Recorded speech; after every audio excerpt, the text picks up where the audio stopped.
जय श्री राम दोस्तों। तो आज हम आ गए हैं बड़े हनुमान जी, जो कि श्री हनुमान टेकरी धाम के नाम से जाने जाते हैं। ये विजय सोता के सोन नदी के किनारे स्थित बहुत ही खूबसूरत मंदिर है, जो कि एक छोटी सी पहाड़ी में बना हुआ है। रघुनंदन रघुनंदन रघुवर सेवन रघुपति शायन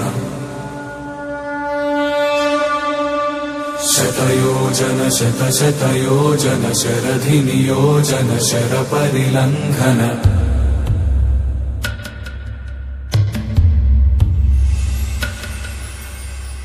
रघुनंदन रघुनंदन रघुवर सेवन रघुपति शायन शतयोजन शतशतयोजन शरधि नियोजन शर परिलंघन हरिभाजन हरिभाजन हरिमद भाजन दशमुख कंपन बड़वाकृत बड़वाकृत बड़बाणलकृत बहुभस्मार्चन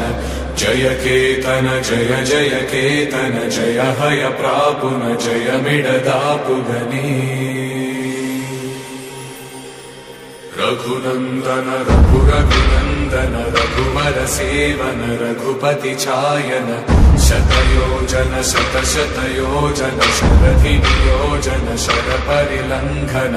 हरिभाजन हरिभाजन हरिमद भाजन दशमुख कंपन